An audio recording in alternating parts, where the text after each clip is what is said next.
desconfianza, con mucha desinformación también todo lo que está pasando, por lo tanto estas instancias son súper buenas para formarnos todos y para compartir e intercambiar opiniones. Respecto de las preguntas, bueno, primero yo creo que es importante partir situándonos dónde estamos cuando comienza la pandemia, porque también dentro de la epidemiología se habla de que los periodos interpandemias, ¿cierto?, son muy importantes para todos los países. Nosotros tuvimos una pandemia, ¿cierto?, o fuimos quizá tocados por el H1N1, que todos recuerdan, en el 2010, ¿cierto?, que quizás nos debió haber dejado algunas lecciones, si bien el impacto no fue tan potente como esto, pero sí hubo un despliegue bastante importante en esa crisis sanitaria que tuvimos. A mí me tocó vivirla en el sur, en Hornopirén, estaba trabajando allá en atención primaria, y en realidad nos vimos muy mal preparados. No teníamos los insumos necesarios, no teníamos protocolos para actuar, hubo un gran contagio allá, que es una zona rural para los que no conocen, del sur, de la carretera austral, a pesar de que con muy poca densidad de habitantes, ¿cierto?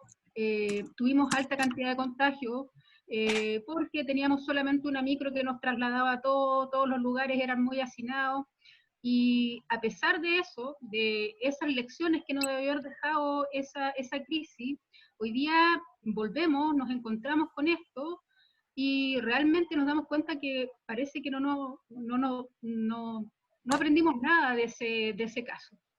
No aprendimos nada de la crisis porque hoy día nuestro sistema sanitario realmente no estaba preparado para enfrentarlo. No existían protocolos previos, ¿cierto? A pesar de que tuvimos un poco más de tiempo para prepararnos que Europa, ¿cierto? Tuvimos instancias donde realmente podríamos haber tomado más lecciones de lo que estaban haciendo en otros países, pero realmente no fue así. También es importante destacar que nuestro sistema de salud está totalmente fragmentado y está, digamos, pero yo creo que todos sabemos, ¿cierto? Nuestro sistema público ya no aguanta más. Nuestro sistema que está totalmente mercantilizado y que incluso cuando uno dice mercantilizado piensa en el sistema privado, pero yo voy más allá. Si tú miras nuestro sistema público de salud, te das cuenta que incluso la lógica del sistema público es comercial, porque FONASA, ¿cierto?, funciona con aranceles, tenemos la modalidad de libre elección, quienes no tenemos, o sea, en FONASA, ¿cierto?, quienes optamos por libre elección y no tenemos plata, por ejemplo, para el psiquiatra que cuesta 70 lucas, son ASPE. Entonces, nuestros índices de cobertura universal son súper bajos. Cuando hablamos de cobertura universal, ¿cierto?, nos referimos a cuánta población puede acceder a salud, cuáles son las prestaciones que se tienen acceso, ¿cierto? Y me falta una cosa, después me voy a acordar. Pero se entiende, ¿cierto?, que salud universal es cuando todos tenemos acceso en todas las cantidades de prestación, la mayor cantidad de prestaciones posibles. Y eso tiene que ver con el acceso a la equidad en salud. Y nosotros, respecto a los índices, ¿cierto?, en Latinoamérica, estamos como en el lugar 15 por ahí.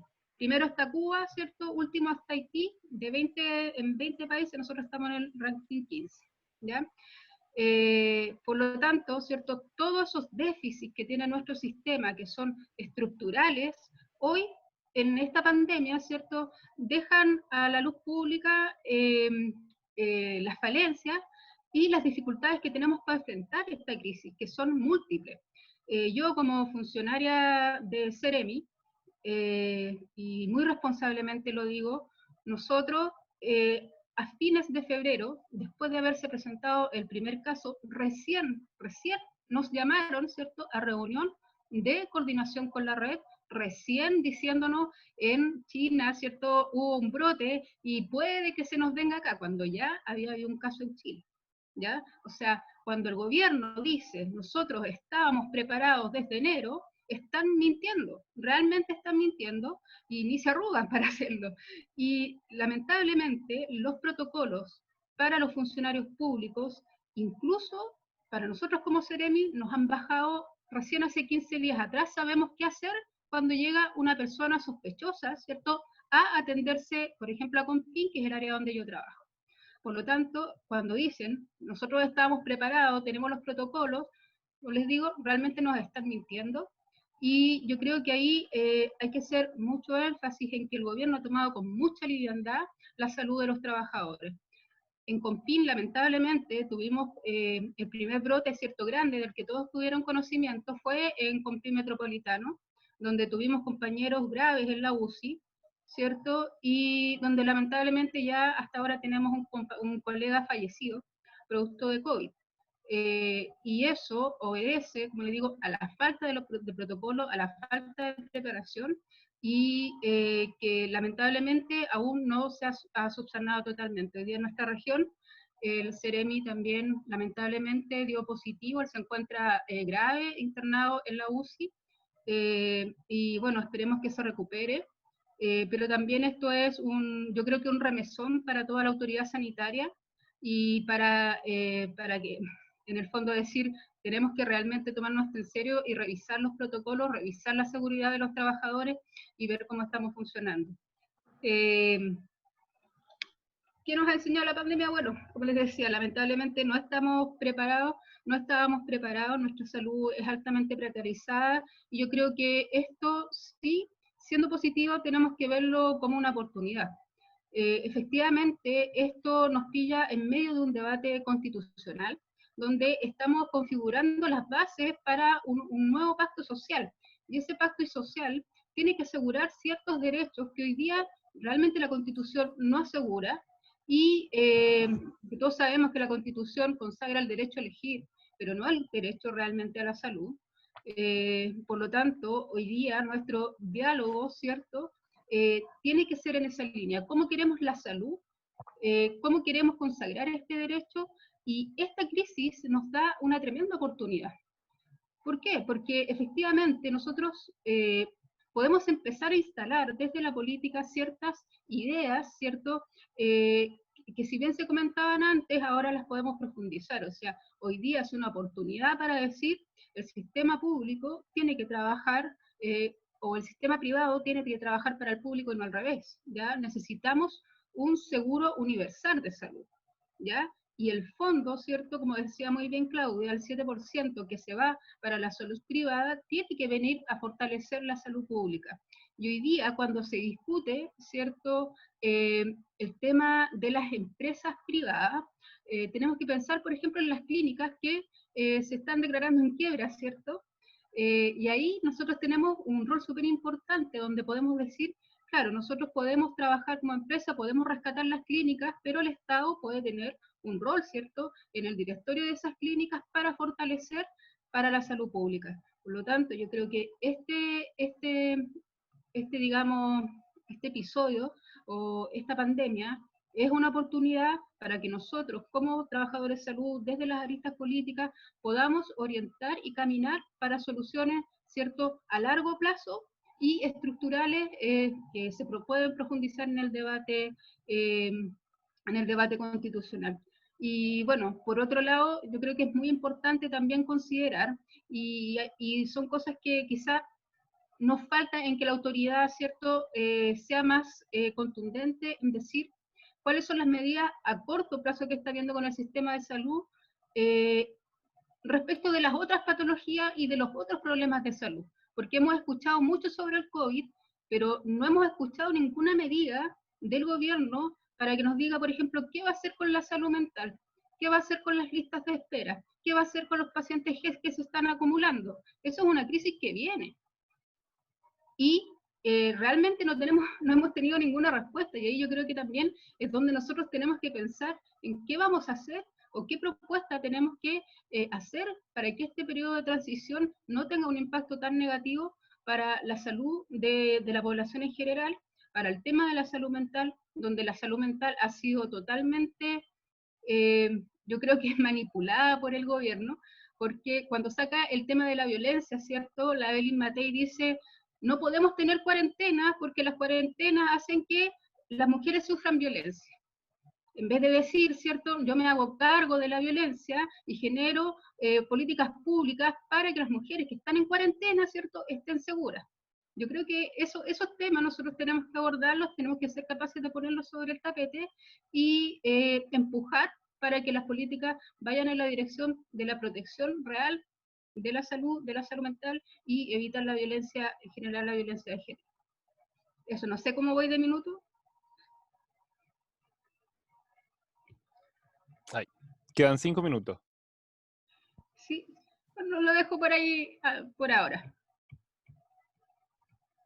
Ya. Muchas gracias, compañera. Lo primero, o sea, una cosa que agradecerle a ambas es que han sido bastante sintéticas en sus presentaciones, lo que siempre se agradece. Y antes de pasar a Matías, me gustaría hacer un reconocimiento también al trabajo que ustedes hacen, porque mucho se ha dicho que las y los profesionales de la salud hoy día se enfrentan a un momento crítico.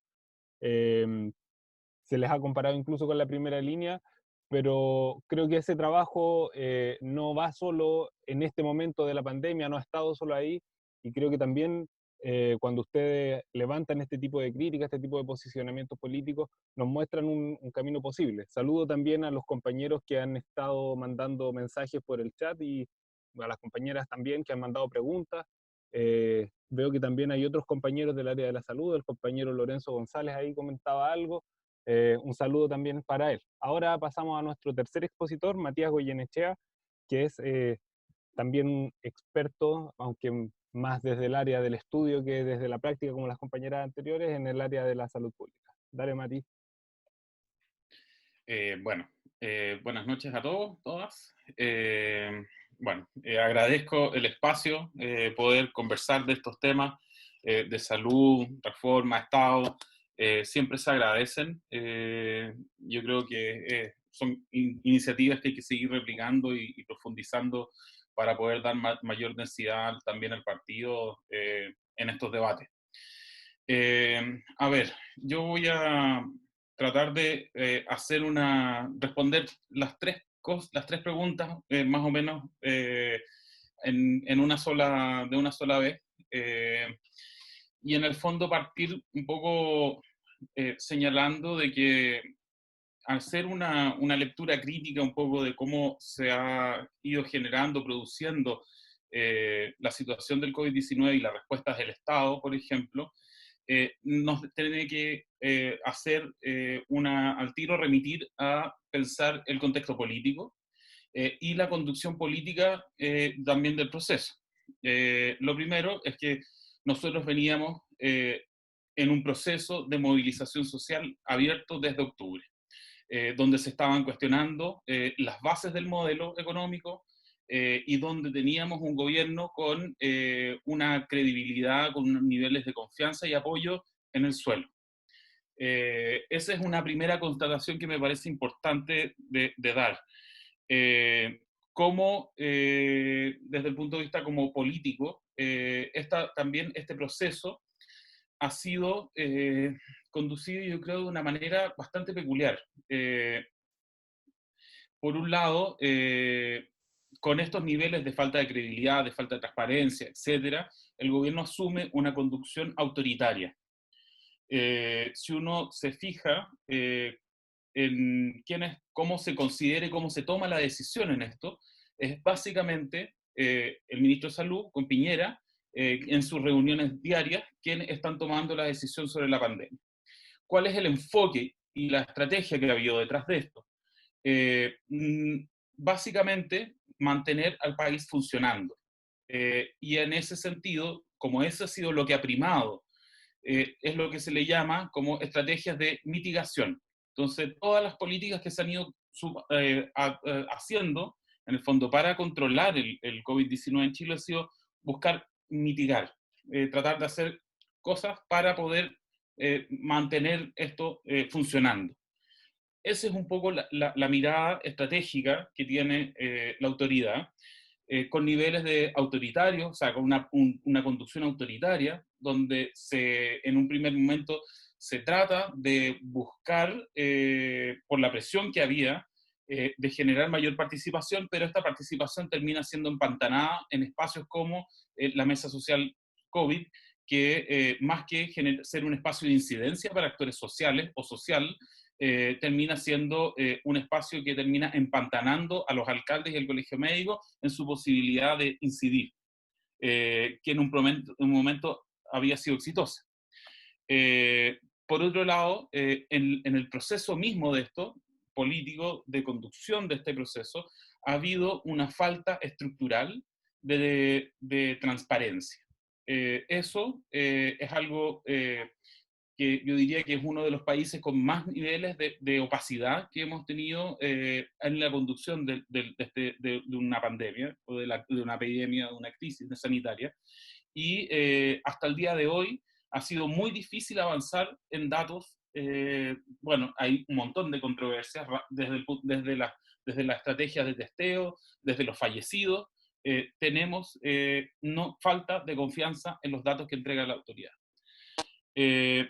Un poco respecto del contexto sanitario o de la institucionalidad sanitaria. Bueno, ya se hablaba en esto, tenemos un sistema que es profundamente desigual de salud. Entonces, el COVID-19 llega a Latinoamérica en general en un contexto donde casi todos los países tienen sistemas fragmentados.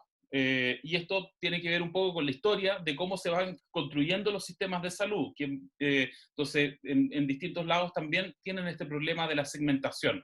Entonces, los obreros tenían un sistema, los empleados otro, y eso ha ido generando y cimentando un tipo de sistemas de salud que tienen este problema de fragmentación. En Chile, además de esta condición estructural que se da en Latinoamérica, tiene un problema, que es que nosotros en los años 80 introducimos dentro de la seguridad social el lucro, a través de la creación de las ISAPRES.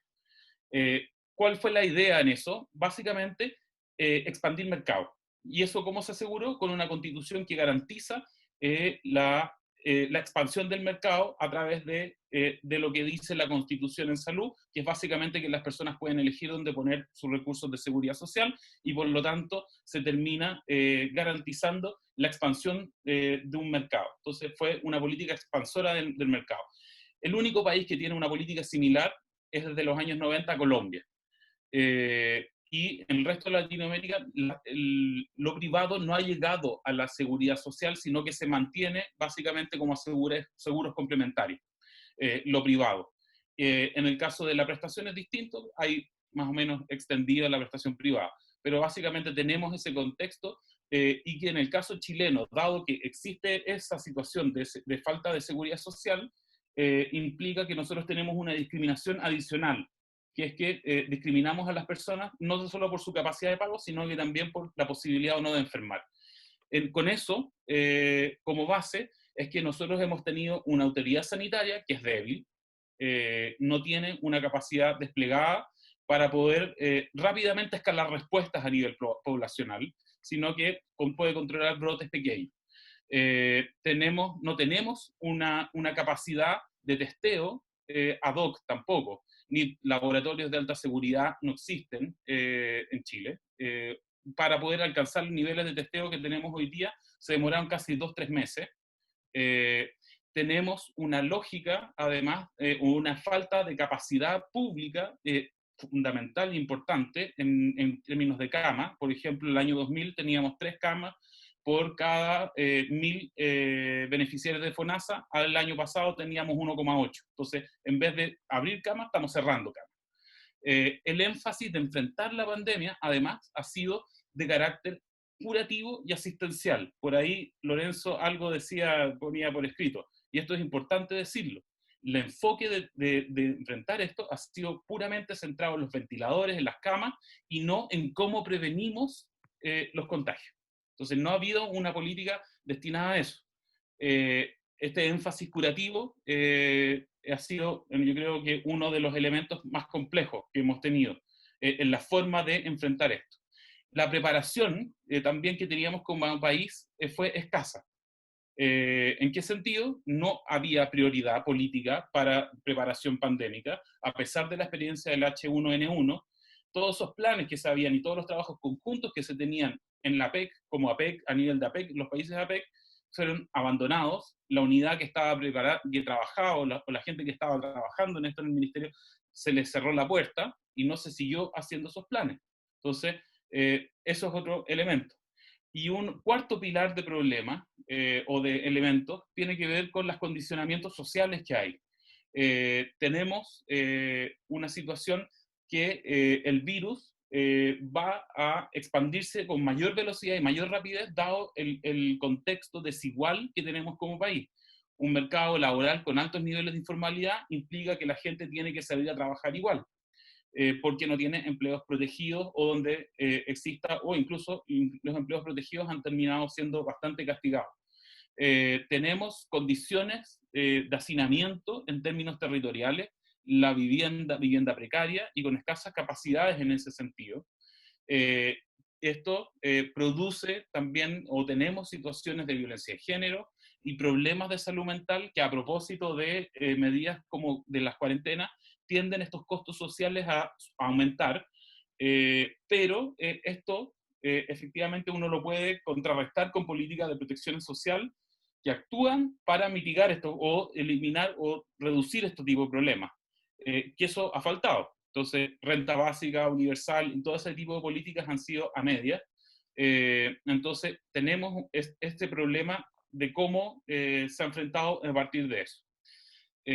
Yo diría, en un fondo, como ya para ir como un poco ya cerrando, porque parece que ya estoy más o menos en los tiempos, es de que efectivamente eso ha sido un poco la condición que más o menos hemos tenido de cómo se ha enfrentado el problema del virus, y cosas que van saliendo a la hora de cómo nos enfrentamos en la pospandemia. Básicamente, yo creo que ya se ha dicho algunas cosas, pero tiene que ver con, efectivamente, por ejemplo, pensar en un sistema de salud con un derecho efectivo y en la discusión constitucional, con derecho, con cobertura, acceso universal, yo probablemente prohibición del lucro en lo que tiene que ver con las atenciones de salud financiadas por el sistema público, al menos, con enfoque de género, donde se acoja los saberes ancestrales de los pueblos originarios, y sobre todo tener una lógica que traspase la barrera de lo curativo, sino que se piense la salud en términos integrales. Efectivamente, también en términos como de cómo se organiza el sistema, hay que desmercantilizar. Y esa desmercantilización implica, el primer paso, arrebatar el 7% obligatorio a las ISAPRES, a partir de un seguro único o fondo universal de salud. Pueden dárseles distintos nombres, pero la idea es recuperar esos recursos, que no son pocos. Es una cantidad importante, son casi 1 o 2 puntos del PIB que tienen las ISAPRES a propósito de recursos de la seguridad social. Y por otro lado, avanzar hacia una lógica de redes de salud integradas, basadas en la atención primaria, como primer eje de entrada. Yo creo que eso es un elemento fundamental, tener una aproximación de fortalecimiento de la atención primaria que tiene el contacto y una red territorial para enfrentar problemas como el que estamos viviendo hoy día. Eso me parece que por ahí, no sé cómo ando de tiempo. Así que... Súper, te quedaban de hecho como 4 minutos. De hecho, 3 Bueno, en realidad. termino ahí. Ya. Ahora viene una parte que es, digamos, entre responder preguntas y de réplica. Creo que hay dos preguntas más o menos que van en una dirección un poco parecida, que tienen que ver también con algunos elementos que ustedes planteaban, principalmente con la idea de hacer transformaciones estructurales y profundas al sistema de salud, que lo vincularon con el debate constituyente. Y había dos preguntas, una que era, ¿por dónde empezaríamos una reforma a la salud en caso de que nosotros fuéramos, pongamos en algún momento, quienes ocupáramos la moneda? Otra pregunta era, ¿cómo impulsaríamos una reforma a la salud? Entendiendo que eh, la reforma a la salud implica chocar con varios intereses y que por lo tanto necesitamos harta fuerza política, social para poder avanzar en una transformación profunda del sistema de salud. Había, bueno, estaba el comentario de Lorenzo, que también me parece, uno podría meterlo dentro de esta perspectiva de cambio del sistema de salud, incluido el cambio de los paradigmas, porque, bueno, como lo mencionaba Matías Goyenechea, lo que ha primado es la lógica de evitar o mitigar en realidad los efectos de la pandemia y no de prevenir los contagios. Y la otra pregunta que andaba dando vuelta es, ¿qué piensan ustedes de la campaña de cambiarse a FONASA? Entonces, ahora ustedes van a tener 7 minutos cada uno, para responder ya sea a estas preguntas, ya sea a algunos de los comentarios que hicieron los demás o las demás expositoras, y les propongo el siguiente orden: que vaya primero la compañera Melipillán, luego el compañero Madrid, o sea, el compañero Goyenechea, y que cierre la compañera Madrid. Perdón por la confusión, me pongo nervioso con esto del Zoom. ¿Les parece ese orden?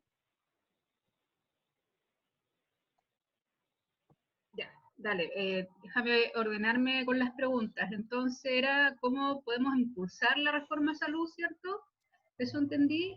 La otra es, ayúdame. ¿Cuál era la otra? Era cómo la impulsamos, por dónde empezamos una reforma, y lo otro es de la campaña de que nos cambiemos todos a FONASA. Esos eran los 3 temas, las 3 preguntas, digamos. Sí, bueno, ¿cómo la impulsamos? O sea, yo creo que el impulso ya vino, ¿cierto? Tuvimos un primer impulso,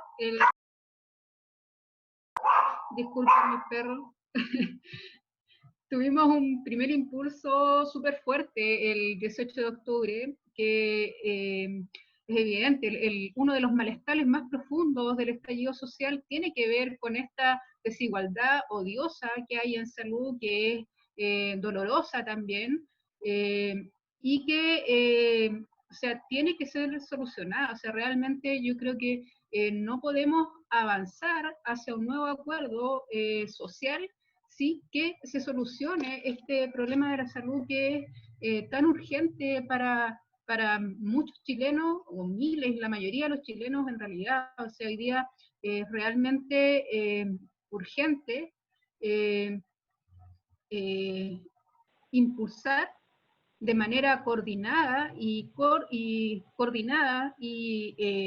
ojalá lo más organizada posible dentro de la oposición y de los gremios, ¿cierto? Una postura en que avance realmente a lo que señalábamos anteriormente. Necesitamos una salud con acceso universal, ¿cierto? Donde se fortalezca la salud pública y donde todos tengamos el mismo derecho.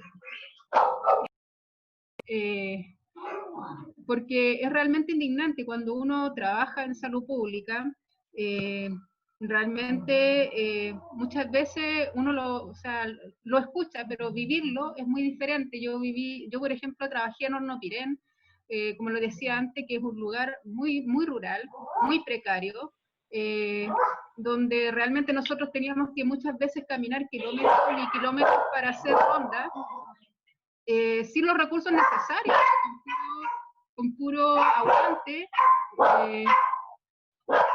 pero después me vine acá a la quinta región, ¿cierto?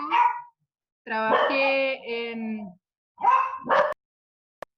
disculpe, en lugares con mejores condiciones, y ahí tú ves que la salud es ampliamente desigual, que donde tú vivas, donde tú vives determine la forma de tu calidad de vida, ¿cierto? Y eso no puede ser. Yo creo que, y para eso es muy necesario un gran acuerdo social, un gran acuerdo multigremial. Tenemos que ponernos de acuerdo y decir claramente qué es lo que queremos y hacia dónde vamos a avanzar.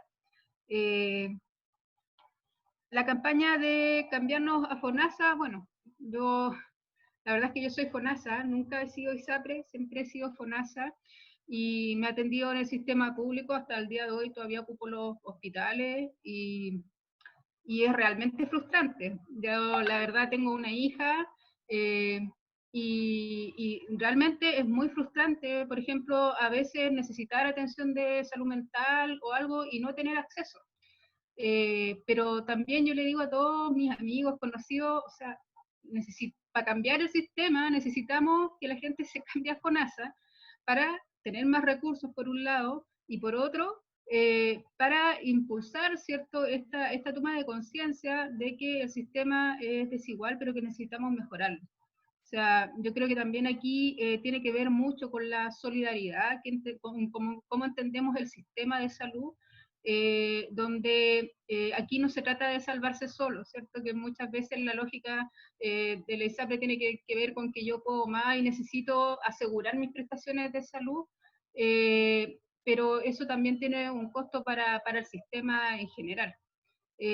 Yo, a pesar de las dificultades que tiene FONASA, y espero que mejoren, pero yo siempre hago la invitación a cambiarnos a FONASA. Ahora, para finalizar, no extenderme más, hacer un énfasis en lo que decía Matías respecto del tema preventivo y de lo que decía Lorenzo igual. O sea, nuestro sistema tiene un enfoque curativo, ¿cierto?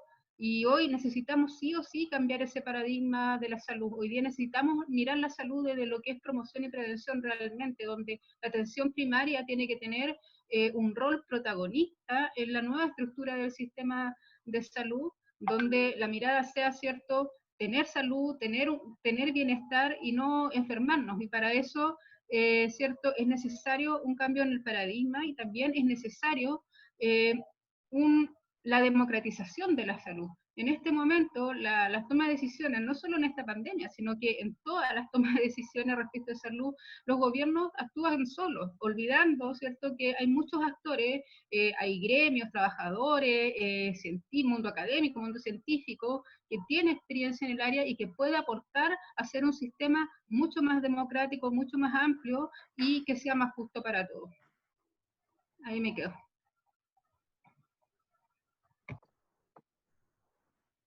Súper, muchas gracias compañera, anduvo también de nuevo súper bien en el tiempo. Ahora viene Matías Goyenechea con sus 7 minutos de réplica y de respuesta a preguntas. Ok. A ver, respecto de la discusión sobre la reforma, cómo impulsar la reforma, yo creo que efectivamente desde el 18 de octubre varias cosas cambiaron. Al menos en salud, yo creo que se produjeron confluencias que no se habían dado, procesos de reflexión y maduración de propuestas importantes. Entonces, lo primero que hay es que se produce una reflexión conjunta que agrupa a todos los gremios de la salud en torno a una idea de reforma. Nosotros, y aquí paso la propaganda del Frente de Salud, hemos participado de esos procesos desde nuestro rol tanto en los gremios como en los espacios que apoyan y están elaborando junto con los gremios. Y a eso se levantó una propuesta y se ha levantado una propuesta con ejes básicamente de cambio a la Constitución en el sentido más o menos que conversé, la idea de recuperar el 7%. Entonces, yo creo que al menos desde el mundo social ha habido una maduración importante. Yo vengo trabajando en este mundo desde hace harto tiempo. Y efectivamente, si uno mira hace 10 años, la discusión de hace 10 años atrás, cuando se estaban levantando las primeras mesas sociales de salud, era todavía una discusión y una predominancia sobre la discusión económico-distributiva, por así decirlo. Y eso ha cambiado, ha girado a poner el tema de salud y el tema política de salud a lo que va hoy día y a un cuestionamiento hacia el modelo. Eso giro de los actores sociales me parece que es importante destacar. Entonces yo diría que al menos ha habido un trabajo constante desde los espacios vivos de salud en un proceso de maduración. Por otro lado, desde el punto de vista de la factibilidad técnica o factibilidad político-técnica, yo diría que el 18 de octubre del octubre en adelante se abren las puertas también para que sectores de la derecha se abran hacia eliminar el 7% a las ISAPRES. Eso no había ocurrido, y había un bloqueo en eso. Entonces, sectores de Renovación Nacional, de Bopoli, etcétera, se han abierto a la idea de un ente, un administrador único del Estado de los fondos. Ese es un paso sumamente relevante. Entonces, yo diría que están las bases sociales en esto. Yo creo que la pandemia también va a apoyar o va a ser un elemento central para básicamente instalar, y esto es un relato que yo creo que es importante que todos podamos transmitir, de la necesidad de contar con servicios públicos de calidad a lo largo de todo el país y que podamos entregarlo a la población completa. Y en la medida que tengamos esa lectura y esa lectura se pueda instalar, se hace más factible esto. De todas maneras, para poder hacer una cosa así tenemos que tener gobierno, porque es iniciativa exclusiva de la administración, y hasta marzo estábamos discutiendo cómo meter a los privados con fines de lucro en la red pública. Entonces, y eso es lo que piensan nuestros actuales gobernantes. Entonces, para poder impulsar esto, necesariamente vamos a tener que ser gobierno. Y por otro lado, cambiar la Constitución. Y cambiar lo que está, el blindaje que tiene hoy día el lucro y el negocio y el mercado en el derecho a la salud tal como está hoy día escrito. Entonces, ese es un elemento. Yo diría que las prioridades van a tener que estar en el cambio constitucional, y cuando eso se logre, impulsar la recuperación del 7% de salud para contar esos fondos para expandir una red pública centrada en atención primaria. Yo creo que ese es el énfasis central, en el sentido de que tenemos que cambiar el chip de entender de que salud no es solamente camas, no es solamente las UCI y los ventiladores como nos hace pensar hoy día el ministro Mañalich o el presidente Piñera, sino que tiene que ver con efectivamente entender que salud tiene que ver con ingresos, con la vivienda, con el medio ambiente y con todos estos aspectos. Eso. No alcancé a referirme a la... Ahora te anduviste pasando un poco en el tiempo, pero no hay problema. Ya. Y para finalizar esta ronda de réplicas y de respuesta de preguntas, nuestra compañera Claudia Madrid. Ya. Primero que nada, yo me voy a referir directamente a las preguntas. Y dice, si fuéramos gobierno y tuviéramos que fortalecer durante el primer año de gobierno, ya. Para hacer gobierno, lo primero que tenemos que lograr es que, mira, quiero ser bien transparente, todas las vueltas de carnero que se ha dado el gobierno y el ministerio en este periodo ha sido por presión social y presión de gremios. No ha sido porque el ministro mutó bueno, igual que el virus, no ha sido así. Ha sido porque la presión social, gremial y opositora ha estado ahí todo el rato peleándole en la oreja, molestándolo por las redes sociales, tuiteando, que hizo que cerrara su Twitter el Esperancito, pobrecito, maldito criado, pero no pudo borrar su prontuario, como leí por ahí. Eso ha hecho que ellos hayan hecho estos cambios. Entonces, yo creo que la presión social y opositora no puede parar. Ya, en este momento no puede parar, porque todavía tenemos que lograr algo que solo este gobierno lo puede hacer mientras no cambiemos la Constitución, y que es el hecho de que si están tan preocupados de la economía, tienen que cambiar el chip ahí, porque el tema de la economía no es un secreto, bueno, para los que se manejan, Matías, sobre todo en el tema económico, pero se sustenta en este sistema de mercado que tenemos, en el consumo de los hogares y el gasto público en la inversión del sector privado. Cuando hay una catástrofe, una emergencia como la que tenemos ahora, esas dos pilares se van a la cresta.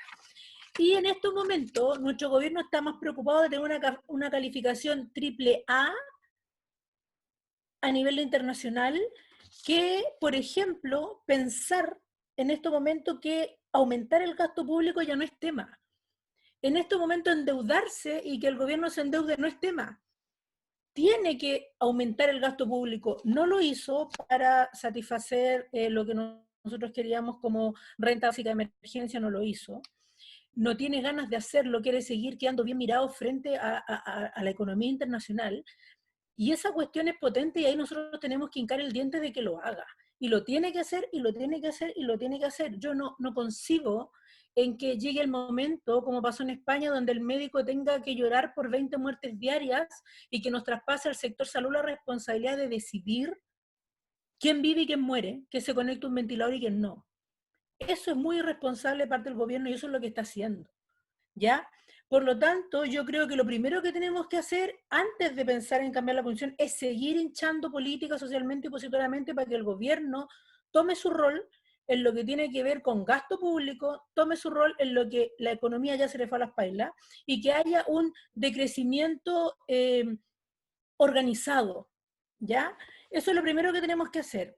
Lo segundo, una vez que logremos eso, nosotros ya tenemos el camino avanzado en quitar el 7%, en que no eliminar totalmente el sistema privado, pero que viva de sus rentas, que es harto el lucro que ganan, y lo sabemos todo porque ya es de conocimiento vox populi, por lo tanto no es que los pobrecitos si le quitamos el 7% se van a ir a la quiebra, no.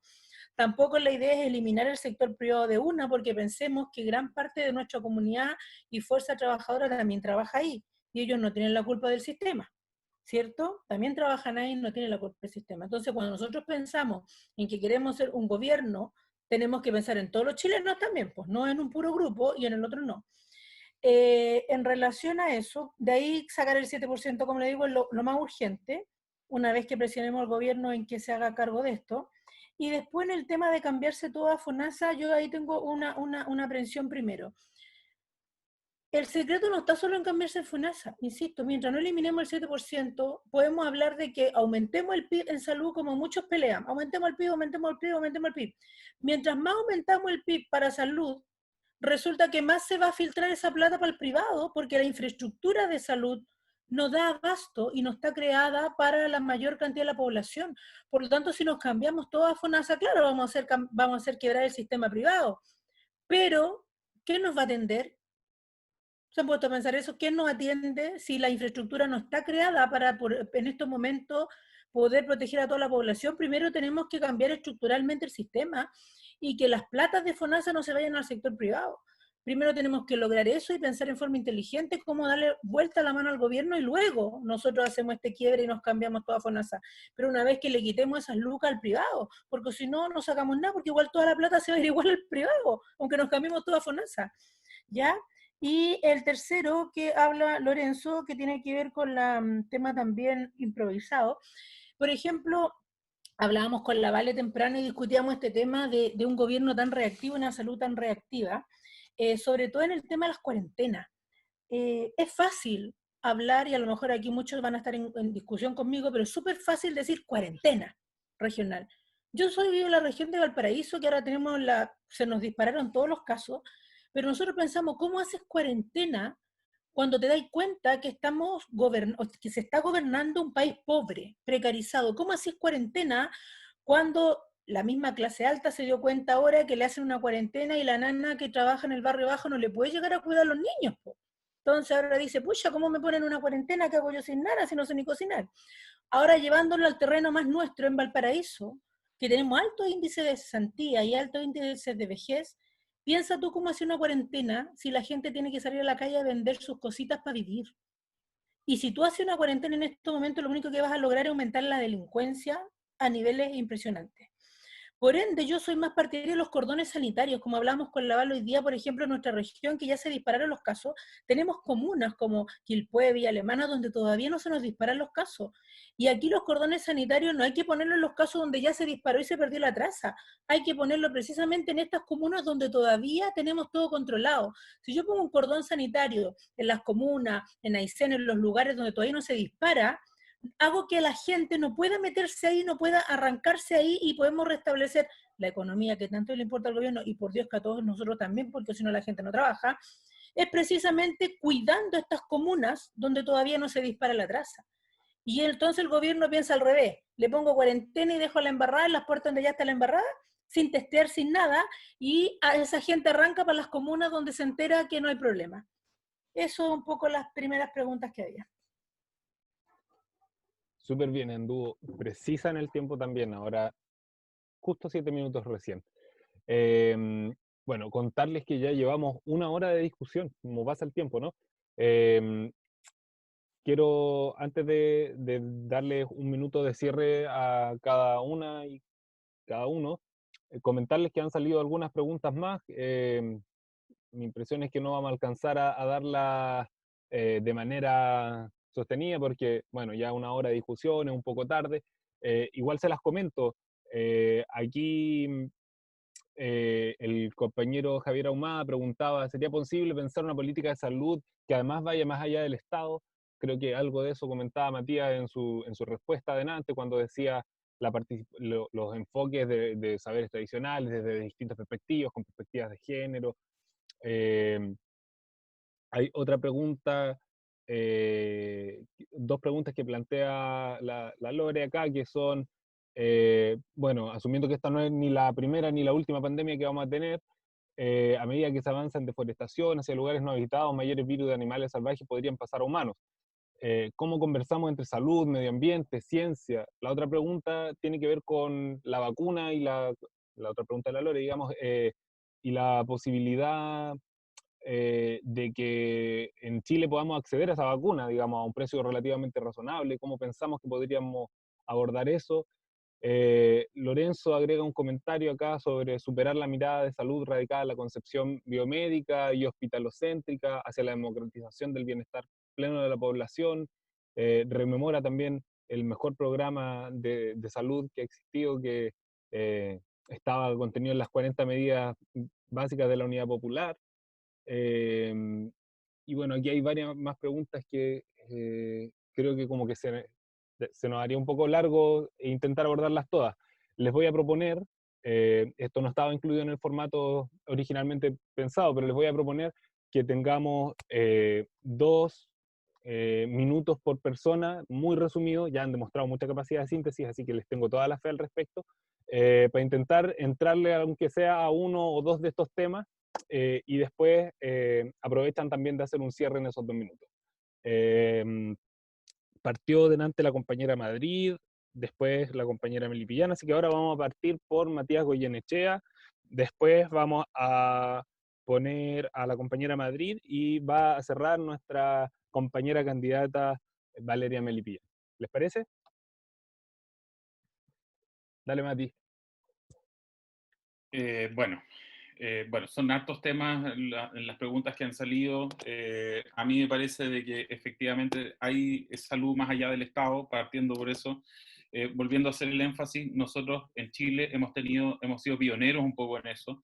No hay que olvidarse que el rol que jugaron las organizaciones obreras a principios del siglo XX con mancomunales y sociedades de apoyo mutuo que justamente generaron un sistema paralelo, por así decirlo, al Estado. Entonces, efectivamente, uno puede pensar más allá de esa lógica. Hay varias preguntas más, pero quería centrarme un poco en que nosotros creo que tenemos como partido una oportunidad también de salir en este proceso. Yo creo que la salida que más o menos ha sido la que ha primado ha sido de que efectivamente no haya un empeoramiento de las condiciones del pueblo y de los trabajadores. Y eso ha sido como el leitmotiv con el cual nosotros nos hemos ido constituyendo y generando política en esta situación. A mí me parece que eso ha sido sumamente exitoso. Quizás uno le gustaría poder incidir más en ciertos elementos de la política, pero creo que eso ha sido correcto.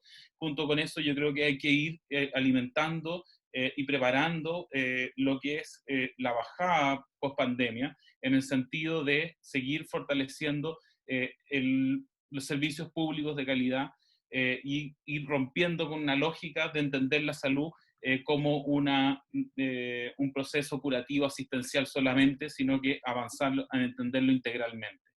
Creo que eso son elementos claves que debemos ir constituyendo en nuestra política, y ahora hay que ser sumamente vigilantes de este proceso, en el sentido de que hoy día efectivamente es necesario tener un enfoque para la pandemia, y para eso yo creo que es importante ir pudiendo ir dejando las críticas, etcétera, al gobierno, pero básicamente plantear de que hoy día se puede superar esta crisis mejorando un poco las respuestas que tiene hoy día la autoridad, y no ir actuando de manera solamente centrada en curar, sino que en efectivamente tener una estrategia de prevención, de testear, de aislar los casos y de trazarlos, los contactos, etcétera.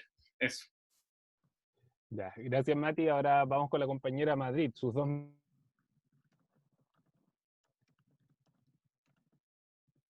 La verdad que para cerrar quiero abarcar un poco las preguntas. Hoy día justo estuve leyendo un documento que hablaba sobre qué hacer post pandemia a nivel mundial y hablaba sobre un tema súper importante que hablan aquí, que es del tema de la ecología y la ciencia. Y decía precisamente que hay que juntar ciencia con ecología y con un concepto holístico de salud, enfocado en la felicidad, porque también sabemos que la felicidad y el vivir en un ambiente saludable refuerza el sistema inmune, por ende estaríamos mucho mejor preparados para las próximas pandemias que se vienen. Así que estoy de acuerdo con Lorena en todo lo que ella plantea ahí, porque, o sea, el COV-2, el SARS-CoV-2 que está ahora, después viene el SARS-CoV-3, eso yo creo que todos los tienen claro, y después el SARS-CoV-4 y quizás cuántos SARS-CoV más, porque de los virus que más mutan es el de la familia de coronavirus, así que espérense a todos los que vienen. Y en relación a lo que habla Lorenzo, la mirada holística integral de la salud para mí es fundamental. Soy enfermera, no puedo pensarlo de otra manera. Para mí salud es cuerpo, alma, mente, entorno, determinantes sociales, condiciones de vida, todo. Por lo tanto, para mí las 40 medidas que teníamos en la UP y que tuvimos después nuestro maravilloso sistema de salud copiado por todos en los años 50 era una cosa impresionante que se fue a las pailas con el gobierno militar y nuestra constitución de amarre que hizo imposible hacer una política democrática de ahí en adelante. Y en cuanto a Lucas, que también pregunta, y me pregunta a mí principalmente, es en tema de una cuarentena. Sí, Lucas, yo estoy de acuerdo con eso. En la medida preventiva que yo planteo de un cordón sanitario para las comunas y las regiones donde todavía esto no se ha disparado, tiene que ir de la mano con una cuarentena estricta en los lugares donde ya se disparó por lo menos 2 semanas. La gente puede entender, si tú le hablas de cuarentenas eternas, la gente no lo entiende, pero si tú hablas de una cuarentena estricta, 2 semanas, que sabemos que es el periodo principal de contagio, la gente tal vez sea capaz de sacrificar sus lucas pensando en una guerra. Por ejemplo, en una guerra tú te escondes y te guardas y te da lo mismo, sueñas con que ojalá tu casa esté parada cuando salgáis, ojalá tengáis pan para comer y no estéis preocupados mucho de tus cosas. Si tú se lo planteas a la gente así, la gente no es tonta, la gente lo entiende. Así que sí estoy de acuerdo que en las partes donde se disparó hay una cuarentena estricta mínima 2 semanas y en las partes donde no se disparaba un cordón sanitario para proteger. Y ahí podríamos parar mientras hacemos testeos masivos. Yo estoy de acuerdo con los testeos masivos que se ha hecho en otros países y ha sido exitoso. Y para terminar mi intervención, me voy a basar de un librillo que hizo la FEMPRO donde también participó Matías Goyenechea. Yo siento que la salud que soñamos es posible y el Chile que soñamos también es posible. Y aquí yo veo mucha voluntad y muchas ganas de hacerlo. Por lo tanto, mientras no perdamos esa voluntad y esas ganas, yo creo que sí lo podemos lograr. Eso. Muchísimas gracias y gracias por ese mensaje también, siempre alentador, sobre todo en estos momentos. Y ahora la última intervención, nuestra compañera Meli Pillán. Bueno, veía una pregunta bien interesante, el tema de las vacunas. Yo creo que eso también es importante reflexionar sobre el rol que ha tenido el mundo científico y que a diferencia de otras instancias, en esta pandemia se ha visto mucha colaboración respecto del tema científico y de una manera donde se han abierto los datos y se ha tratado de enfrentar este tema de manera colaborativa. La semana pasada escuchaba que respecto de la vacuna se está llevando un proceso que es primera vez que sucede en el mundo, que se está trabajando tanto en la vacuna como en la producción logística de la vacuna de manera paralela. O sea, van a hacer la vacuna, pero después de la vacuna, ¿cierto? Tenemos que encapsularla, tenemos que ponerla en la jeringa, tenemos que ponerla en las cajas, tenemos que transportarla. Y ese proceso siempre había sido lineal, ahora no, ahora se está haciendo un proceso paralelo, cosa de asegurar que cuando la vacuna se desarrolle, ¿cierto? Probablemente dentro de un año más, ¿cierto? Esta sea de rápida distribución para todo el mundo. Por lo tanto, hay una luz de esperanza en esa instancia y hay que seguir cómo va a evolucionar este tema. Y eso también nos hace un llamado a ver cómo está evolucionando el mundo científico y académico en Chile. Acá en Chile se están desarrollando iniciativas muy importantes, hay prototipos de respiradores, de ventiladores, ¿cierto? Hay prototipos de tratamiento, pero lamentablemente el gobierno no ha puesto el énfasis necesario en desarrollar nuestra tecnología. Nuestro país tiene muchas capacidades, tiene magísteres, tiene doctores, y tiene mucha capacidad instalada en recursos humanos, pero yo siento que se desaprovecha. Yo creo que ahí también hay que hacer un énfasis y un empuje para que nuestros académicos y nuestro mundo científico puedan desarrollar toda la expertise que tienen. Y finalmente, bueno, sí, yo soy mapuche, y es inevitable decir que nosotros creemos muy firmemente en un estado de bienestar. Para nosotros la salud se construye desde la tierra, se construye desde el origen, desde la ñuque. Y en eso, llevándolo al mundo o haciendo un paralelo con el mundo científico, ¿cierto? Ahora se habla de las determinantes sociales y nosotros hablamos de la salud holística que reside en la madre tierra. Yo creo que, como bien decía Lorena, nosotros no podemos pensar en un futuro de la humanidad donde estamos viendo una devastación gracias a la depredación que nos entrega el mercantilismo. No podemos seguir pensando en que la salud se va a desarrollar bajo esas condiciones. Hoy día es urgente cambiar una mirada, es tener una mirada donde el rol de la tierra y la defensa de la tierra sea muy importante para nosotros. Sin recursos naturales no hay vida y no hay salud. Así que termino con eso, a cuidar la tierra, a cuidarnos nosotros y quedarnos en la casa. Muchísimas gracias, compañera. Yo les quiero agradecer a todas y a todos por venir. Quiero agradecer especialmente a nuestras compañeras y a nuestro compañero por exponer. También a quienes mandaron preguntas, especialmente a nuestro compañero Lorenzo González, que al igual que nuestras compañeras aquí presentes, son funcionarios y funcionarias de la salud que hoy día están sosteniendo a nuestra patria. Así que se los agradezco realmente profundamente, sobre todo por darse este espacio, este tiempo en este momento. Quiero agradecer también a la compañera Marjorie Cuello, porque aunque ella no está y yo estoy aquí bajo su título, ella es la que presta el Zoom para que esto funcione, así que es un elemento clave para que estos Zoom convergentes sigan funcionando. Quiero dejarles también invitadas e invitados a que el próximo lunes, por este mismo canal, se conecten, lo vamos a estar difundiendo, va a estar el compañero Simón Ramírez, el compañero Andrés Argandoña y la compañera Constanza Martínez discutiendo sobre política de alianza. No sabemos quién va a estar moderando, así que eso también se lo vamos a estar contando durante la semana.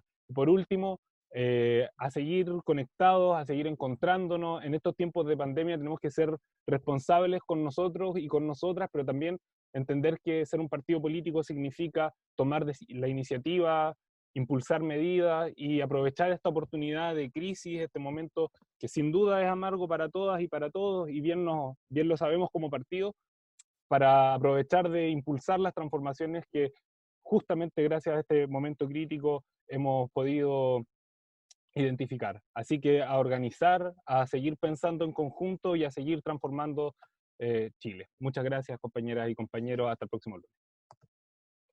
Nos vemos, chao. Gracias, chao. Chau, chau.